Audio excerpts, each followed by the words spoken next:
Yeah. Hello, everyone, and welcome back to Gay Men Going Deeper. I'm back with Matt, Callan, and Reno. I'm Michael. Today, we are talking about social media. The discussion question is our social dilemma, to post or not to post. So let's get things started off with Reno. So I'm super pumped to be diving into this particular topic because as we were discussing before we hit that record button, social media be lit right now. Um, it's interesting. I was just saying how funny it is to me that we are like, there's so much we'll say in like the DM in someone's DMs or like in the comment threads and stuff like that that we like probably wouldn't say to someone's face. And it seems to be this like, I don't know, there's like a cathartic nature and sort of this like purging and this like unconsciousness about how I've seen a lot of people engaging with social media. And it's very curious to me. It's very intriguing to me. And it's actually inspired me to sort of become more of a spectator than anything these days. I took a little, I would say like compared to how much I used to post prior to the summer, I took a bit of a hiatus myself because I was feeling a bit overwhelmed with everything that was happening. So I had actually leveraged social media to facilitate an open conversation around some of the stuff that was happening, specifically with the Black Lives Matter movement and the George Floyd murder. And so in that sense, like social media was this amazing tool. And then after that, I took a step back and I just decided that there was so much noise happening in the digital space and I needed to step away from it and just kind of regroup. And so, I spent my summer traveling the West Coast and spending time in nature and just being really present to my experience and to life as opposed to living it online all the time, which is very difficult. I'm not gonna lie. Like I'm addicted to this thing. I won't pretend I'm not. We all are. Yeah, like my iPhone is like a limb essentially. So yeah, it's just very interesting to me. And then with Social Dilemma coming out recently, I think it definitely brought some awareness to our collective relationship to social media, how we use it, how we abuse it, and um, how it's like it uses us in a way, and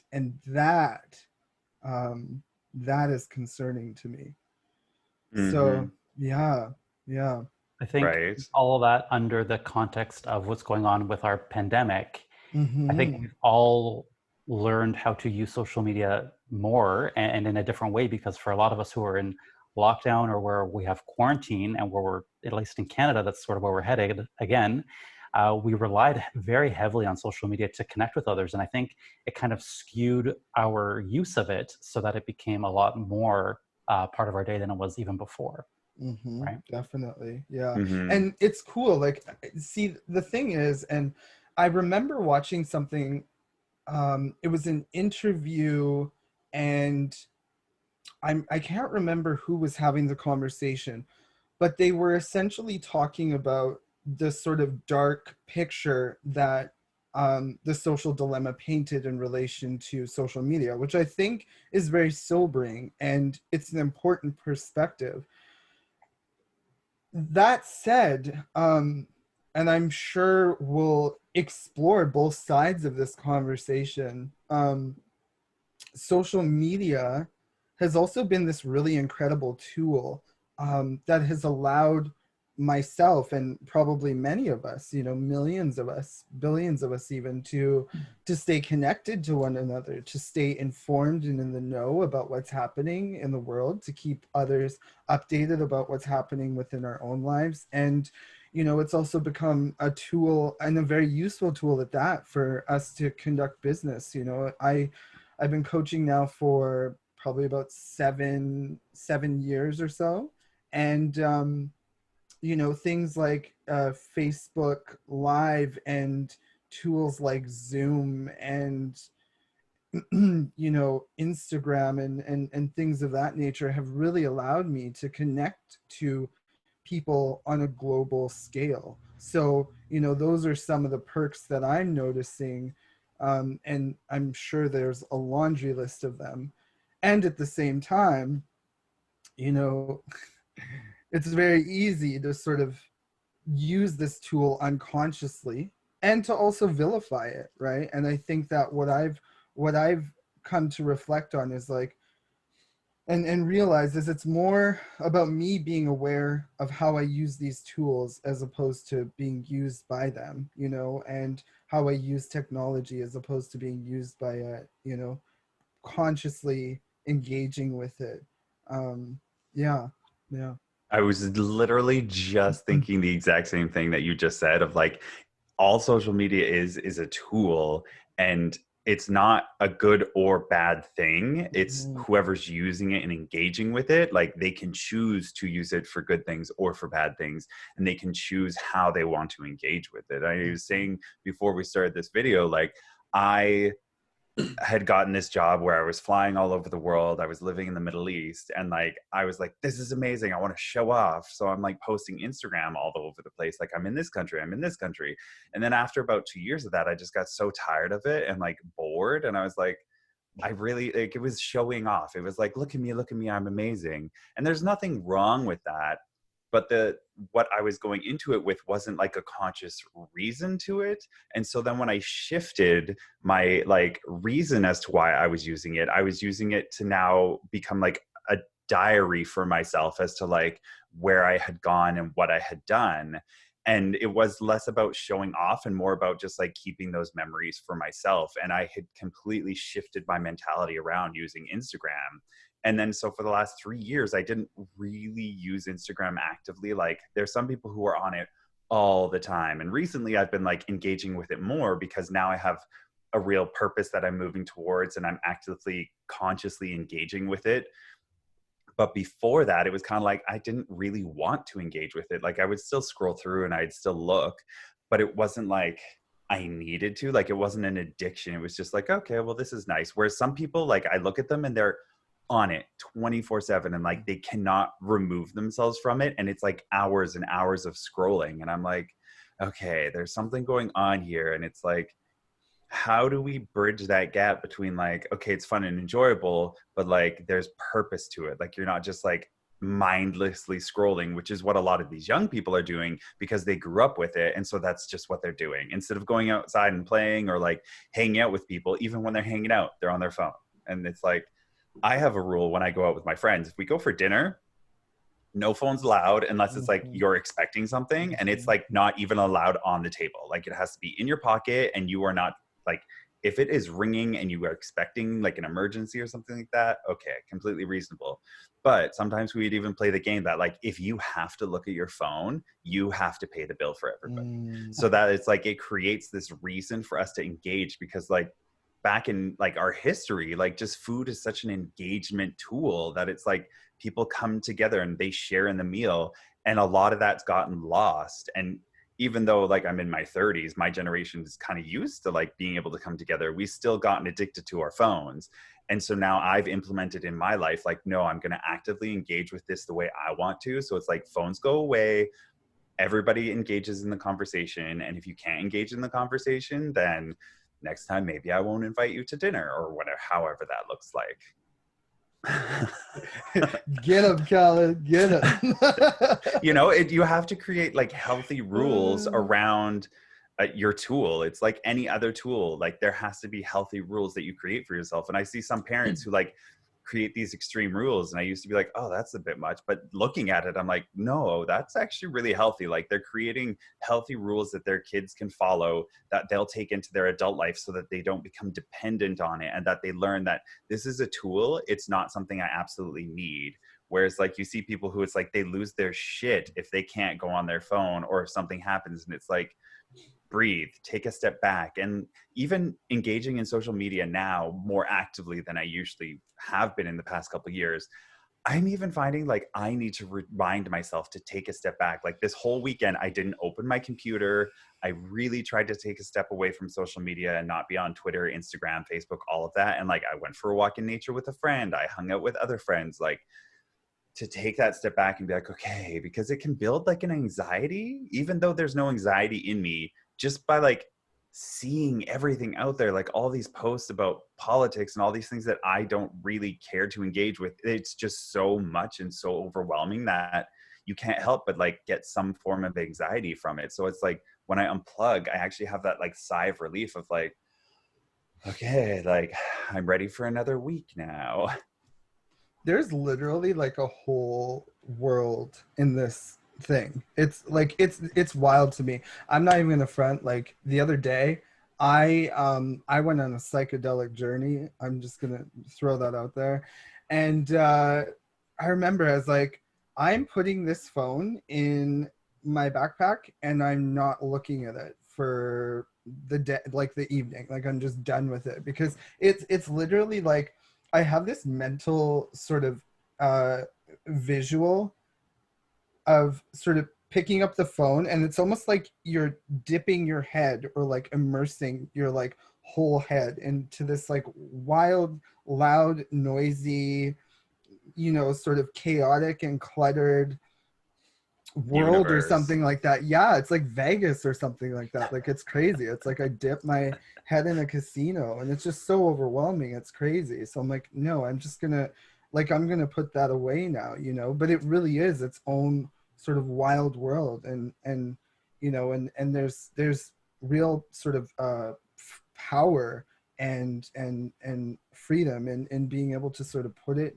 down and step away from it for a moment. But I'll admit, like, I'm addicted to that dopamine hit every once in a while, like just checking my phone, like, oh, like who messaged, and it's like, it's not even so much that I necessarily care who messaged. I get that it's sort of a chemical response to receiving something, unexpected, right? It's like, oh, And they're yeah, designed that way. They're designed purposefully so that we right. get lost in them for a long time. And those notifications are meant as exactly what you said, dopamine hits.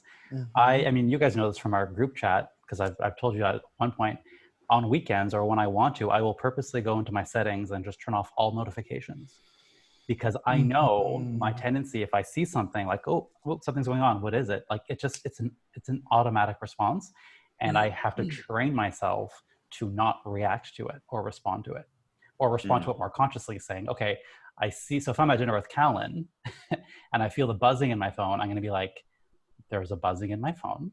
I'm going to focus on Callan, and I will deal with it later. But I think it takes a lot for us, right? Yeah.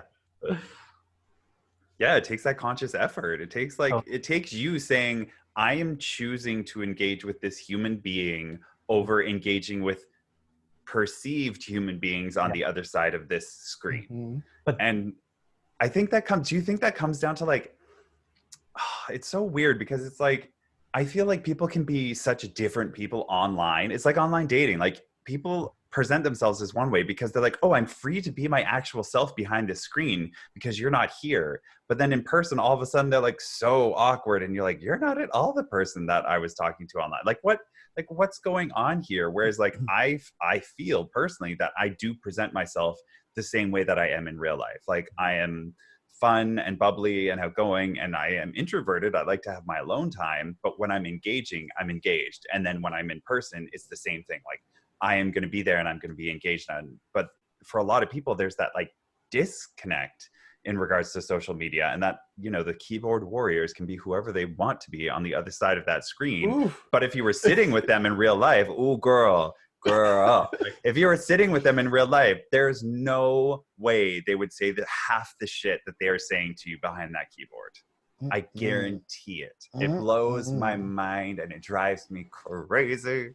Okay, so on this note, I want to know, like, can any of you guys recall a situation where, like, someone was coming for you on social media and you, like, had to check yourself and kind of practice that, like, that woo-woo stuff, to stop yourself from popping off? Yeah. This weekend. All the time. Oh, okay. This weekend I got some let's say a nasty message from somebody that follows my coaching account. And basically I'm doing a whole month about sex content on my coaching account, and this person who had followed me for a long time basically wrote me this long message saying that I am selling out and using sex to sell my brand, and that I should be ashamed of myself. And I was like, oh my gosh. So I'm going to do a whole post about it later. I don't want to give it all away. But within that, of course, I got really, agitated about it because, I'm trying to help people and trying to talk about sex as a way to help them grow and develop. But this person saw it as very differently, right? So that's fine. But, when she said you should be ashamed of yourself, that's what got me. I'm like, actually, no. That's the whole point. I am not ashamed of myself, which is why I'm able to talk about this and create the space for us to talk about it. Yes, it's on social media, but, to your point earlier, think of, like, I wouldn't be here with you guys right now if it wasn't for Matt and I meeting in a Facebook group. Right? So, like you said, it could be a means of connection, and we need that a lot in this world. But yes, there is that flip side of it where there are keyboard warriors and people who just want to spread their hate and spread their disgust for people. But, I don't know if this person would say this to me in real life. I have a feeling that they wouldn't. I think that they got triggered by my content, the fact that I was shirtless in a lot of my videos, and they just thought, oh my God, look at this guy flaunting his body to make some money. And that's what they saw, and then that's what they typed.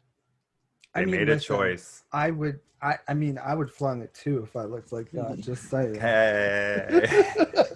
But it's like everybody has an opinion. They're like assholes. Everybody has one. Some of them stink. Some of them are nice. But it doesn't mean you need to hear or see them. You know what I'm like? Like. It says a lot about them, right? Like I was reading this and I'm like, look at all your beliefs about sex that you're just showing me. Like, you believe that it's covered in shame. You believe that people should wear clothes. You believe professionalism is akin to wearing a suit and tie. Like, I'm reading this with my woo-woo coach hat and I'm like, I'm seeing all your beliefs laid out here for me. So that's what allowed me not to react. Plus, I will respond in my own way later. But it does show a lot of what they're going through on the inside. And I do find it's easier to find some compassion for these people. Not always, but I think it does say a lot about what's going on the inside. And sometimes I think it's a means of connection. They are trying to connect in their own misguided way, by sort of maybe creating a reaction or saying something that will spark some kind of conversation as a means of having any conversation. I also think too, people, like, social media is a good opportunity for people to trigger us, right? I'm just thinking about the first few months of starting the Brotherhood and all the stuff that came at me, right? And what the purpose of that was for me in my growth, and how I used that, the feeling of people being disappointed in me, or the people criticizing me, was beautiful ammunition for me to do some really cool spiritual work. And I think we're always offering that to each other in the social platforms, because, like you said, people aren't courageous enough to say those sorts of things to our face.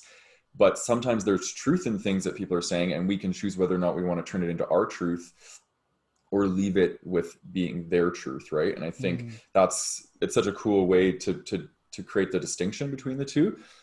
But I'm kind of going through a bit of a social media fatigue right now. I think I feel a little bit inundated And I always know when I'm feeling like this because I get irritated. I'll be scrolling through stuff and I'll just be judging. I'll be hurling my shit around on people. And then I'm like, okay, what's going on here? I need to tend to something inside myself because obviously there's something that people are bringing up in me. So, and that's where the last few weeks has been for me is really almost kind of like detoxing a bit, because I think it's really important. Like we have so much information being hurled at us constantly that we need to be able to distinguish what's ours and what's other people's. And I think social media detoxes are so crucial. And, you know, right now, all I am able to commit to is 2 times a week, right? Saturdays and Sundays, where I'm pretty much shut my social media off. And it's almost kind of like just keeps me at like equilibrium. Like it doesn't allow me to fully, like I've done like 30-day detoxes before, and it was so beautiful. Honestly, it's like I'm at most peace with myself when social media isn't a part of my life. But it also is how I make a livelihood, right? Social media is everything in my business and stuff. So I kind of feel like there's a part of me that's like really torn right now. Like I'm feeling very introverted. So I'm wanting to retreat and I'm not wanting to engage in social media. And I find that what I'm doing now is I'm doing the bare minimum to get by on social media. But then I also go through periods where I'm like really yearning for connection. And I don't feel like I'm getting enough connection right now, especially physically and like in-person connection. So I feel like I'm compensating in the social media realm, which again, it creates and contributes more to my burnout. So yeah, that's kind of where I'm at right now with social media. I have a love-hate relationship with it for sure. Right. But again, you take it back to that like conscious engagement that you were saying, that it's like you have to engage with it so you don't want to. But if you're choosing to like actively engage with it, I know for myself, I'm the same. It's like if I choose to actively engage with like one specific subgroup of people on social media and I'm like, cool, I love this engagement, that's great. But it's when I get lost and I'm like, oh, there's some notifications. Oh, there's a notification over here too. Oh, there's another one. And then all of a sudden, like I've scrolled through all these things and I'm like, I've literally gotten nothing done. Like I got the one initial thing I wanted to get done, but like everything else. So it's like finding that fine-tuned spot where you're like, okay, turn it off, put it away. And I think what like what Michael does, what you do is like turn it off on the weekends. I'm gonna like start turning off notifications on the weekends because like I'm good at putting it aside and putting it away. But when something pops up, I'll still look at it and then it'll trigger something in me. And I'm like, I don't want to respond. Or if like, oh, I don't have time to respond. Or like, because I feel guilty if I don't respond to things right away. And so I'm like trying to also wean myself off of that. Like, I don't need to always be available to people or like clients and stuff like that. It's like, I need to put that away and like train people that it's like, nope, I need my space too. Cause if I can't recharge, then like I'm useless to everybody else for the rest of the week, you know? Yeah. Okay, I think what it boils down to is all of us taking responsibility for how we engage. So, like someone said at the beginning, not necessarily blaming social media for being social media. It is what it is, but how we use it and whether we even choose to engage with it and how often and how long, and even who we follow. Like, how often do you go through and say, you know what, this content is not giving me anything. Curate that shit. I just went on an unsubscribe kick. Yes. In my inbox, actually, specifically. I was like, wait, why am I still receiving all these emails? Like, I don't even read these, you know? Yeah, it's totally about taking responsibility. And there's so many ways we can do that. Turning off your notifications, unsubscribing, curating the content. You know, for business, for those of us who use social media for business, something that I've been trying to do, and I haven't managed it quite well, is say, okay, I have an hour to do all of my social media today. And I'm going to do all my posts, all my stories, all whatever you're going to do it in that 1 hour. And then the rest of the day goes towards whatever else you have planned. I haven't been able to do that because I still, it takes me a long time to create content right now. But that is one way that we could do it if we can manage to be disciplined to continue that. Yeah, I think, oh yeah? Oh no, go ahead, sorry. I was just going to say, like pre-COVID, one of the things that I was doing as well, and someone said this to me, and I don't know if they said it or it was in a conversation that it came through me, but it was like, I started to realize the value of me using social media as a tool to connect with people, but then to move them into a space where we could engage in a more optimal fashion. So whether it's like on a coaching call or a group hangout on Zoom or even offline in person. But for me, it was always a tool to like further the converse or the connection. And I was using it to sort of move people offline, you know, and I kind of look forward to a time when that can be done with less risk, because I feel like we're all kind of craving some deeper connection right now, you know. Mhm. Yeah, The yeah. in-person stuff. I Hmm. miss the in-person stuff. Right. Oh, to be touched and I know, hugged right? and Say hard. yeah.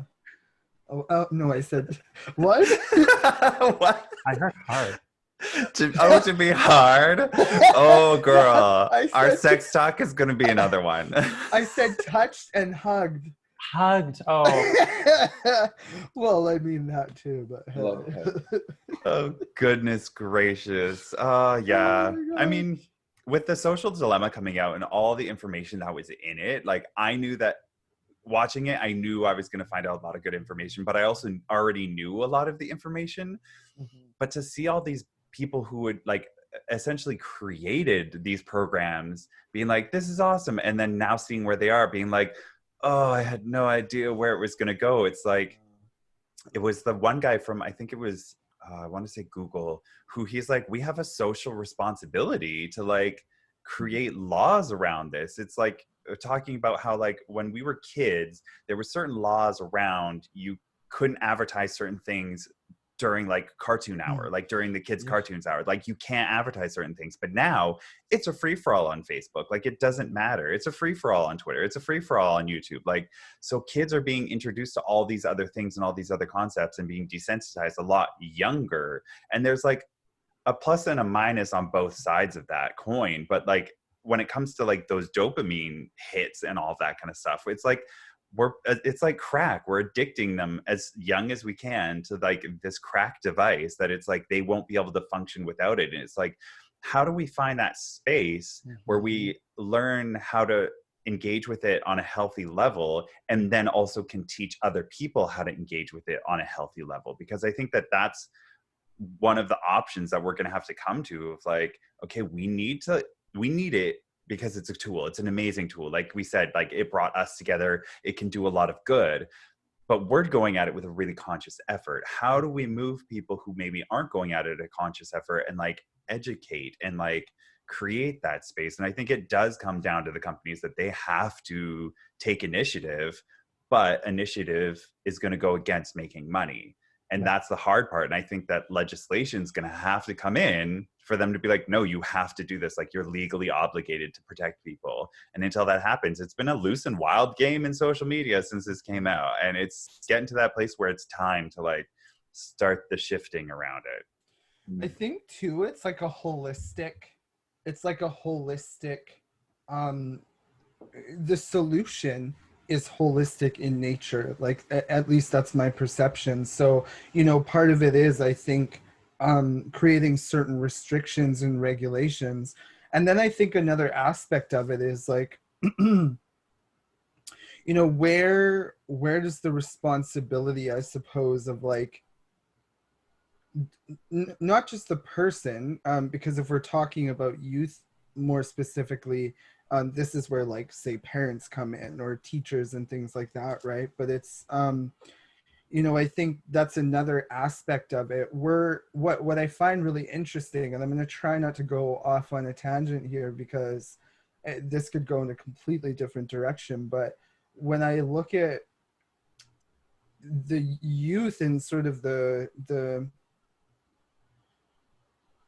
spaces that they spend time in frequently, I don't necessarily know that discernment is taught and is sort of valued, right? Even in say a classroom setting, what's often happening is youth are receiving information just as they would on their phone, right? But obviously it's a different kind of information. They're being sort of educated in a way, but it's still information. But in those spaces, how much is self-awareness? How much is emotional intelligence? How much is discernment and sort of critical thought of a social, emotional, psychological nature encouraged, right? And what we're seeing, I think, is that it's like it's more important than ever that that start happening sooner than later, you know, because now kids have access to, youth have access to, actually let me just leave it at that, like youth have access, period, more access, period, than they used to, you know, and social media and their phones and technology is one of those things, right? So it with sort of great freedom comes great responsibility, right? Yeah. Mm-hmm. Mm-hmm. I want to 100. take what Callan said and what you just said, and I want to really specify the context, because I think there's so many valid points that you guys just made, and I think to apply it to the gay community and like what we're constantly being marketed as. And I Mm-hmm. actually want to share this. I'm not sure if it's going to show up, but yesterday I went through my Instagram. I opened my Instagram, and it always opens up to the page of like the scroll, like the search thing, like what you're being fed. Okay, so I don't know if you guys can see this. Oh yeah, it's just Yeah, like right. abless guys, The shirtless abless explore guys. section, So, and right. but I want to tell a story. Okay, so there's 4 of these. Okay, and it's all men. It's Yep. all men with perfect bodies that are probably on steroids. So, but I want to tell a story about this because I think it'll paint a picture. So in the last 5 years, I went from being like excessively obsessed with fitness and health and my body image and getting external validation from primarily social media. And in the last 2 years specifically, I basically did what I call turning off the taps of external validation, where I basically unfollowed all channels that had this stuff that I was being inundated with that was keeping me stuck in this perfectionism mentality around my body. And I started to change my relationship to my body and myself and the gay community and all these things. And so on this specific social media platform on Instagram, I don't follow any of those things. And if people come up in my feed that they're just all about their body and posting selfies and stuff, I'll just I'll unfollow them. Still to this day, that is what my thing looks like, because I'm a gay man and I fit this demographic, and this is what they are feeding me, right? So it's like it comes down to the point where it's like we no longer have discernment in what is coming at us, because I've made a conscious choice to not have this stuff come at me, and it still is coming at me, right? So and how does this impact me? Well, it makes me, in moments, depending on where I'm at with my relationship with myself and my confidence, it can make me feel like shit, or it can make me feel empowered, right? It just depends on how I want to relate to the content. So I think it's aggravating is where I'm Yeah. at right now. I just feel like I've got 4 pages of these things, and it's like, how do I get away from it? You know what I mean? So it's, you know, I don't know. What are your guys' thoughts about this? Well, my page doesn't open to that. My page opens to like the who I follow specifically. So like I rarely go to the explore page because I know I'm going to be inundated with all of those like photos of shirtless guys, which I mean can be nice. Like there's nothing wrong with it. And like if you have a great body and you want to show it off and you've worked hard for it, good for you. Go to town.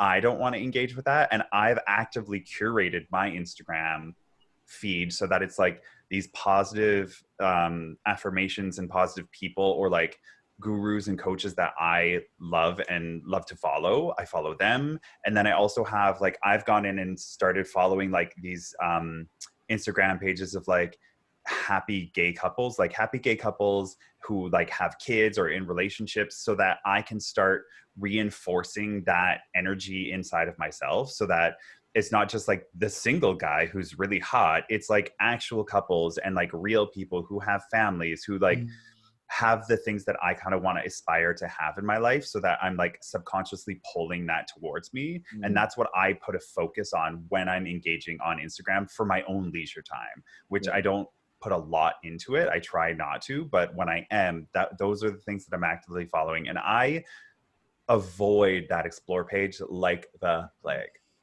You know what's interesting though is that now what's happening is, I don't know if this happens to your guys' page, but all of a sudden someone will be in my friends list, my followers list that I didn't follow. So bots are putting people into our pages, and I see these people in and I didn't follow them. And so I go and I unfollow them. So every day, I'm not kidding you, I have at least 5 people that have been implanted into my followers list that aren't things that I followed. I did not know that. Wild. Wow. You guys I've- have had that experience? Mm-mm. I have ads where it's just like ads that I'm like, I don't want to see this. But I mean, there's no way to avoid that, which is another piss off. It's like, can't I just like pay a certain amount and just like have my Instagram be my Instagram? Yeah, exactly. But it's like they said on The Social Dilemma, like if you're not paying for the product, you are the product. So how do you then engage with it? And I want to loop this into like our whole question of like to post or not to post. Where do you draw that line of like, am I posting this for social validation and like engaging with this in a toxic way? Or am I posting this because like it has value and I see that value and it's providing it to other people, and like it's a reciprocal, like both parties are getting something from it? If we want to drive the conversation in that direction, or even if you're in a group and you have a post and you're writing up a post and you're just going off, are you a keyboard warrior and you're just going crazy because like you're like, I'm on the other side of my keyboard and I can say whatever I want? Or are you actually thinking about what you're putting out there into the universe and what you're putting out there online and how it's really going to affect people? Yeah. I've had to, I'll admit, like, and I think this is important, like, again, that self-awareness component, because I have definitely had moments where it's like, oh, I'm feeling bored or disconnected. I'm just going to like go on my phone and I don't know, scroll, or, sometimes it's message someone as well, right? I've had moments where I'm either feeling myself or I want external validation and I'm feeling myself. And I might decide to pick up my phone and I don't know, take a video or a photo or something like that, right? And other times I'm just like, maybe I don't need to do that. But I think, I think that just, again, like, I like to use the term like dropping in, but I'm often just, there are moments throughout the day where I take a moment to just kind of breathe and connect to my experience, because it's so easy to be pulled in sort of every direction, especially as it pertains to social media, and to become distracted and to sort of lose awareness of what I'm doing and why I'm doing it. And so for sure, I can't tell you how many times I've had to stop and just like take a breath and check in with myself and be like, do I really, like, why am I posting this? Or like, do I really need to post this? Or is this really what I want to say? Or is this really how I want to articulate myself? And I've literally just like written like full messages and then stopped, looked at it, highlighted it all, and deleted it and not sent it. It's like, cool, that was enough just to write it all down and then like delete it. It's like, cool, I'm chill, and then I might send something like, thank you instead. Oh man, the amount of times that I've written like a whole response and then I just do the exact same thing. I highlight it and then I delete it and I go, thank you, noted. Like, cool, thanks for your feedback that I didn't ask for. Yeah. Cool, because that's what they want. When people are doing this unconsciously, they're actively engaging. They're like, oh, blah, blah, blah. I know that this is going to get a response. And then if all they get back from me is, cool, thank you, noted, they can't continue on that conversation. They can't then grab the energy away from me because they're like, oh, they're engaging, they're getting riled up, they're getting like, that's what they're feeding off of. And that's reinforcing that negative feedback loop that they're looking for. They're like, this is how I get attention. And the only way to stop that is to stop it in its tracks and go, this is not a healthy way to get that connection. I will only engage with you if you're over here in this other place where you're having a healthy debates are great. I love them, but it has to be both sided. It can't just be like, this is my opinion and I'm going to stick to it. And like, I'm not willing to listen to anything else. I'm a firm believer that like, say there's like me and a homophobe and we're in a room and like, there's a table. I'm willing to sit at that table and listen to what they have to say, as long as it's like rational and they're not shouting at me and screaming at me and like pointing at me and making me out to be anything. Is they're willing to have a discussion. I'm willing to sit at the table and have that discussion because I think it's important in order for us to build bridges. Like that's how bridges are built. And that's how those social constructs are broken down, by people being willing to say, I'm willing to sit here in my humility and just listen, as long as the other party's also willing to listen. Maybe sometimes they're not willing to listen, but I have to do my part and go, okay, I'm going to sit here and I'm going to listen. I'm going to engage. Do I agree with everything? Absolutely not. But I'm at the table. And I feel that so many people on social media don't have that approach to it. It's like, I'm only going to state my opinion and then I'm going to run away. And that's all that matters. And we create these little worlds where we're always right. And people aren't really teaching how to, you know, take everything with a grain of salt and how to take a step back and how to actually engage in a two-sided conversation. I think that that's one of the biggest things that we're kind of missing in culture right now, is to be able to like, you know, take that chill pill and like that ego, bring it down where you're not always right and you're willing to listen with open ears and then make a decision after you've had that conversation. Yeah, it's funny. Like you said, this has been one of my favorite words recently, but humility, right? You use the word humility, and one of the things I noticed on social media, and I actually want to speak particularly to sort of the you know, the gay space specifically, but there's this, you know, there's this celebration of pride, right? We're always talking about pride and sort of this you know, celebrating our pride and being prideful, and to some degree I think that there's value in that, but also what I've come to realize is there's great value in humility. And when we're engaging with these tools and we're engaging with one another on social media and in groups and stuff like that, I think our engagement certainly needs to be met with some degree of humility, you know, allowing ourselves to kind of pause and settle and sort of reflect on, you know, what's coming up within us and where we might need to sort of take a look at ourselves and recognize where we might be out of alignment, where we might be reactive as opposed to responsive, where we might be wronging or othering someone, when in fact there's maybe something that we need to reflect on about ourselves and our own experience, you know. And I think in order to embody that sort of awareness, we do need to kind of humble ourselves, you know, and approach this sort of engagement with social media from a place of humility. And I know that that's difficult, you know, I know that that's difficult, especially because as gay men, we're so used to, and I don't want to speak for all of us, but, you know, my experience and my observation has been that we're so used to having our guard up and having to be on defense and having to be witty and quick and sharp and guarded and defensive because, you know, people come for us, you know, they've come for us in the past. That's sort of in the nature of our experience, and we've had to sort of build up this wall and this sharpness and this sort of callous nature. And so now in this, you know, in this space that we're creating, you know, we've leveraged technology in this amazing way to facilitate community and elevate these conversations and invite people to upgrade the way that they connect and engage and relate to one another, you know. And that process begins that awareness begins, that growth begins with humility. So Kellen, I love that you use that word, because I think it's such an important part of this process of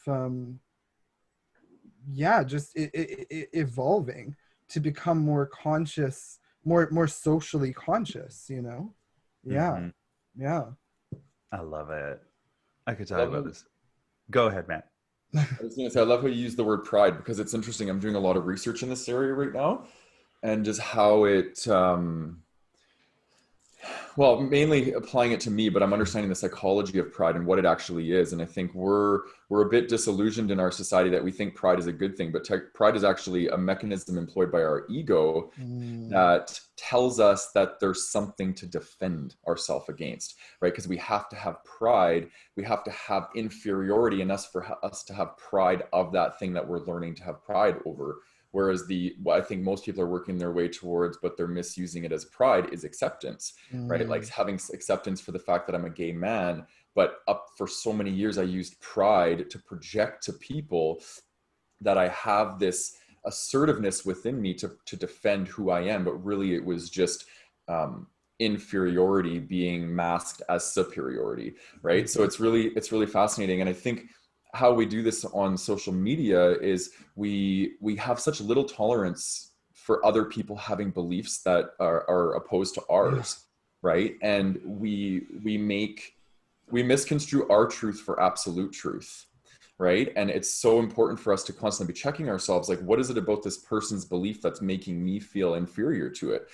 Is it because I don't have security in my own belief or my own sense of self that I feel a need to make them out to be the enemy, so I can use pride as a way to disillusion myself from my own truth, right? It's just it's so fascinating. Like, and right now I'm being asked to let go of this whole concept of pride, and it's so painful, you guys. Like, it's so painful letting go of this, because my ego is holding on for dear life, and it does not want to let go, because it's the final straw. Pride is the final straw, and when you let go of pride, your ego just has no soapbox to stand on anymore, and its voice gets like yeah, just not as loud, I guess. So anyways, I'm in the middle of this transformation right now, and I can tell you that it's not easy, but with the more and more that my ego silences, and I don't use pride as a way to kind of boost my ego, the more I just root myself back into gratitude and love. And these are things that I want to spend more of my time in. And I find I have to be really careful on social media, because people want to lead with their pain bodies. They want to reinforce their beliefs by making yours seem less valid to them.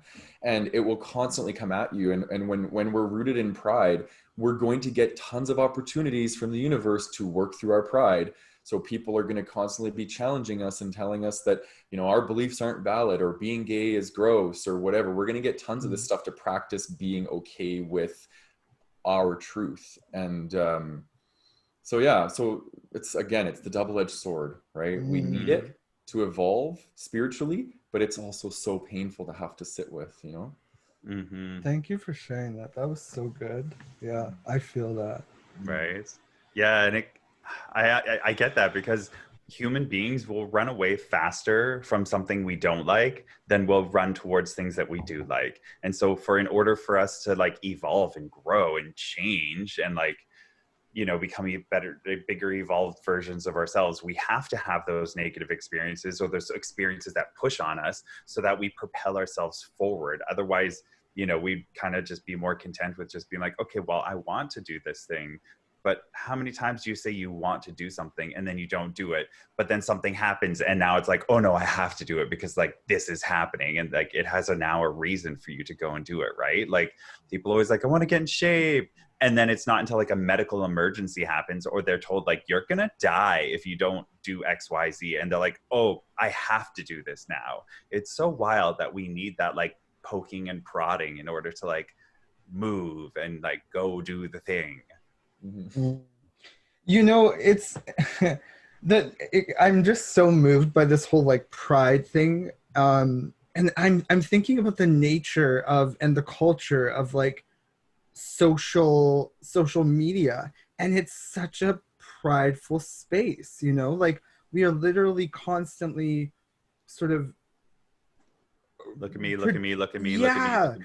right, exactly. And it's like, and it's all the like, it's all like curated, like everything's curated, it's all sort of meticulous and like well thought out, and it's you know, it's like highlight reels and all of that, and I fully understand that that's sort of the nature of that culture. But it is really valuable to sort of step back and into reality and sort of take all of that off for a moment and check in. But the other thing I wanted to say is like, you know, I was messaging with a friend today, and we were having this really sort of emotionally charged conversation, and we were both very grounded as we were back and forth. But I noticed myself texting him, and I was writing, "Do you understand?" Dot dot dot. I forget what I was going to say, but I was like, "Do you understand?" I think it was something like, um, you know, how hurtful it is, da da da da da, or whatever, something like that. And then I stopped myself, and I was like, because as I was writing it, I heard this voice say, "Do you understand?" Right? And I stopped myself, and I was like, delete. And I kind of sat with it for a moment, because what I'm starting to recognize, and this is why I love that you brought up pride, is that and social media again becomes this like space that really does like bring up all these like triggers, right? It, like anything we would have dealt with socially in the sort of real world offline is like amplified online, right? So I you know, I stopped and I was like, wait, you know, do you understand? And I kind of sat with it, and yeah, what I'm starting to realize is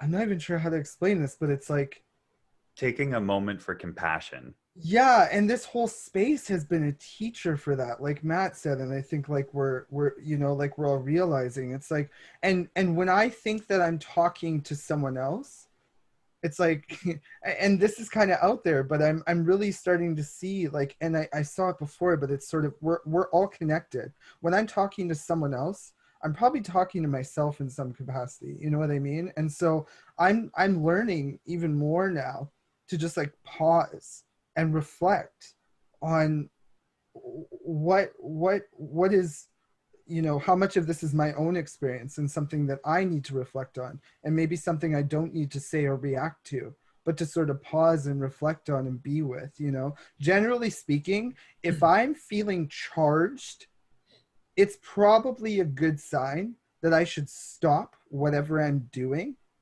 and sit with that energy, because I'm sure we've all had moments where we say or do something we wish we didn't, and probably can't take back after the fact. In those moments when we're feeling fired up, that is not a good time. That is not a good time to send a message or post something or what have you. You know, if you are in your heart, if you are in your body, if you are feeling grounded, that's a whole other story, you know, if you're feeling connected. But I think otherwise, like, stop, take a deep breath, walk away, come back, try again, you know?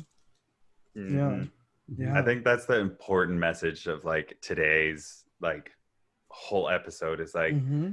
if you're feeling charged, take a step back and don't respond right away. Like Mm-hmm. learn that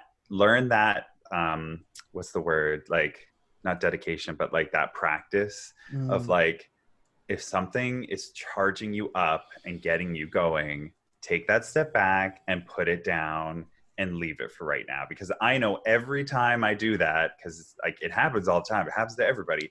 If I can just put it down and walk away, if I come back at it a couple hours later or the next day, I read it and I'm like, this wasn't as much as I was making it up to be in the moment. And so now like I have those like new fresh eyes. I'm like, okay, I'm going to respond way differently because I'm now grounded in compassion, and like I'm now here for the other person and being like, okay, what are they getting out of this? What am I getting out of this? I took the time to get what I needed out of it. how can I respond in kindness and compassion and caringness, because I don't know this person's story. I don't know everything about them. I don't know what energy they're in. So, and then that way it just totally diffuses the situation. And if you can't, just take that second and go, okay, thank you. Yeah. Walk away. And like be pissed. Like I just want to say, like, this isn't, I'm not encouraging any sort of bypass or anything like that, because I know like that assumption could be made if someone's listening, right? But it's like, I'm not saying like don't, you know, I'm not saying pretend that you aren't feeling some kind of way, and you know, like, but step back and go like blow that off somewhere, you know, because it does, it is important that we release whatever sort of energy we're feeling. I think that's an important part of the work, and then it allows us to become more naturally responsive as opposed to reactive, right? But yeah, like step away, go blow off some steam for sure, like do that, you know. Yeah. And why? So before you're going to respond, or before you're going to post anything, either as a response or just to create a post, ask why. What is the intention here? So I'm all about a hot body shot. Yeah. I'm all about a good gym pic. I'm all about posting your travels and the beautiful dinner you made. Absolutely. But I would say this, do it from a place of, even if this gets no likes, I'm still going to love it. Exactly. Right? Like, if I'm wearing an outfit and no one likes it, like, why the fuck would you be wearing that? And it gets like 2 likes from, you know, my mom and, you know, Callan. Then like, I'll be like, okay, well, whatever. But you have to be your own first like, really. You know what I mean? I'm not saying like go in there and actually like it, but if you're really proud of what you've created and then you're sharing it with the world, that's one thing, versus saying, I'm really insecure about this, so I'm going to put it out to the world and hope that that validates me. I think that's a big difference. So self-awareness, I think, is a big one we talked about. Allowing and owning those emotions, because I think a lot of people get fired up in the emotion of reading a response, and then they just blah, blah, blah, blah, put it out there. There's that gap between the response, the stimulus and the response doesn't exist in those moments. So it's about learning how to tend to that gap between the stimulus and the response. And then going from there. Or if you are actually posting because you want to be a little shit and you want to engage in like some kind of Twitter war, know what you're doing, but then don't complain about it afterwards. Yeah, own it. Right? Like own it. Like be like, I want to start a fight. So just do it. Yeah. If you're gonna be a shithead, be the shithead, Right, but be the own shithead. being the shithead. Then don't be like, oh my God, I'm getting all this hate on Twitter. It's like, well, yeah, I'm all about owning your shit. That's fantastic. All right. I think that's the perfect place to end it on today's episode. So thank you once again for listening to us and watching us in the Gay Men Going Deeper. You can check us out more on YouTube. If you haven't already, go to our YouTube channel. I'm sure we'll have the link somewhere, and hit that subscribe button and that little bell. It lets you know when we're going to be posting these. We post them every 2 weeks, and then every alternating week, we also have a open Zoom conversation. We invite everybody in the Gay Men's Brotherhood to come and chat about what we just discussed. So if you want to get involved in that, you can join the Gay Men's Brotherhood group, private Facebook group. We're going to have the link to it all over the place. It'll be below this video.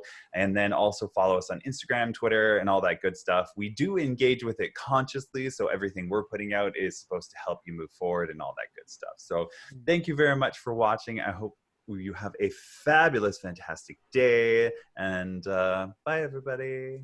Bye. Mwah.